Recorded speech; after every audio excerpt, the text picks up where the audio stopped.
இவங்கிட்ட என்னமோ இருக்கியா. நடிப்பு கல்லூரியில் படிக்கும்போதே ரஜினியை கணித்த பிரபலம்.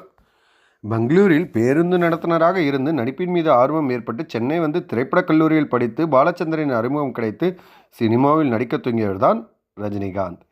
துவக்கத்தில் கமலுடன் இணைந்து அவரின் நண்பராக பல படங்களில் நடித்தார். அதன் பின் கமல் ரஜினி இருவரும் பேசி தனித்தனியாக நடிக்க துவங்கினார்கள். ரஜினி முதலாக பைரவி படத்தில் ஹீரோவாக நடித்தார். அதன் பின் தொடர்ந்து பல படங்களில் நடித்து வசூல் மன்னனாக மாறி ஒரு கட்டத்தில் சூப்பர் ஸ்டாராகவும் மாறினார். அவருக்கென அதிக ரசிகர்களும் உண்டானார்கள். எம்ஜிஆருக்கு பின் அதிக ரசிகர்களை கொண்டவராகவும் மாறினார் ரஜினி. ஒரு பக்கம் கமலும் ரஜினிக்கு டஃப் கொடுத்து கொண்டே வந்தார்.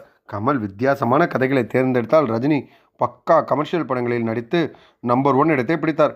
இந்நிலையில் 80களில் கமல் ரஜினி இருவருடன் பல படங்களில் நடித்த நகைச்சுவை நடிகர் ஒய்ஜி மகேந்திரன் ஊடகம் ஒன்றில் பல தகவல்களை பகிர்ந்து கொண்டார்.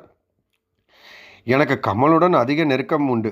இருவரும் வாடா போடா என பேசிக்கொள்ளும். ஏனெனில் 16-17 வயதிலிருந்தே நாங்கள் நண்பர்கள்.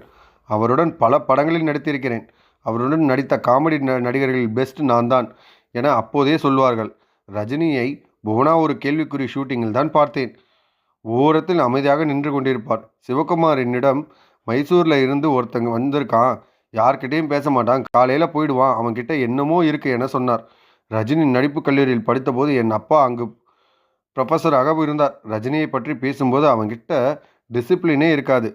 கிளாஸுக்கு ஒழுங்காக வரவும் மாட்டான். ஆனால் நடித்து காட்ட சொல்லும்போது என்னமோ பண்ணி எல்லாத்துக்கிட்டையும் கைத்தட்டல் வாங்கிடுவான். அவன்கிட்ட ஏதோ இருக்குன்னு சொல்லுவார். ஒரு முறை பாலச்சந்தரை சீஃப் கெஸ்டாக என் அப்பா அழைத்தார். அப்போதுதான் பாலச்சந்தர் ரஜினியை பார்த்தார். அதன் தொடர்ச்சி தான் அவர் அபூர்வ ராகங்கள் படம் எடுத்தபோது ஒரு வேடத்தில் ரஜினிக்கு வாய்ப்பு கொடுத்தார் என ஒய்ஜி மகேந்திரன் கூறியுள்ளார். ஒரு முறை பாலச்சந்தரை சீஃப் கெஸ்டாக என் அப்பா அழைத்து வந்தார். அப்போதுதான் பாலச்சந்தர் ரஜினியை பார்த்தார். அதன் தொடர்ச்சி தான் அவர் அபூர்வ ராகங்கள் படம் எடுத்தபோது ஒரு வேடத்தில் ரஜினிக்கு வாய்ப்பு கொடுத்தார் என ஒய்ஜி மகேந்திரன் கூறியிருக்கிறார். ஒரு சூப்பரான ஒரு விஷயந்தான். அதாவது வந்து நம்ம ரஜினி சார் பார்த்திங்கன்னா நடிப்பில் வந்து பின்னி எடுத்திருக்காருங்க. அதாவது வந்து அவர் வந்து நடிப்பு கல்லூரியில் வந்து நடிக்கும் போதே பார்த்திங்கன்னா அவருக்கு வந்து ஒரு தனி ஸ்டைலை வந்து உருவாக்கியிருக்காரு. நம்மளுக்கு நடிப்பு எந்த அளவுக்கு இருந்தாலுமே நம்மளுக்கான ஒரு ஸ்டைலுங்கிறத உருவாக்குனா தான் அந்த நடிப்பு வந்து ஆடியன்ஸ் கிட்ட வந்து அடுத்தடுத்து வந்து கொண்டு போய்கிட்டே இருக்கும்.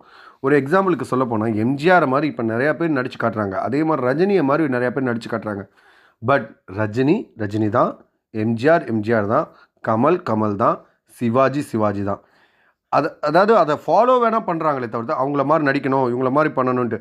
ஆனால் அதுக்கு பார்த்தீங்களா இவங்க வந்து வித்துட்டு தாங்க.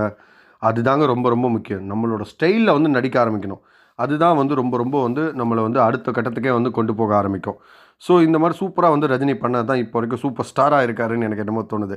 ஸோ இந்த மாதிரி சுவாரஸ்யமான விஷயங்களை நீங்கள் தொடர்ந்து கேட்கணும். நம்ம சினி ஜங்ஷன் சேனலை மறக்காமல் சப்ஸ்கிரைப் பண்ணிருங்க. இந்த வீடியோ பிடிச்சிருந்தால் லைக் கொடுத்துருங்க. நீங்கள் கொடுக்குற லைக் தான் எனக்கு டெய்லி வீடியோஸ் போடுறதுக்கு உதவிட்டே இருக்குது. அண்ட் நெக்ஸ்ட் என்ன வீடியோ வேணுங்கிறத கமெண்ட் செக்ஷனில் கமெண்ட் பண்ணிடுங்க. இந்த வீடியோ பிடிச்சிருந்தா உங்கள் ஃப்ரெண்ட்ஸ் அண்ட் ஃபேமிலி எல்லாருக்குமே ஷேரும் பண்ணிவிடுங்க. தேங்க்யூ.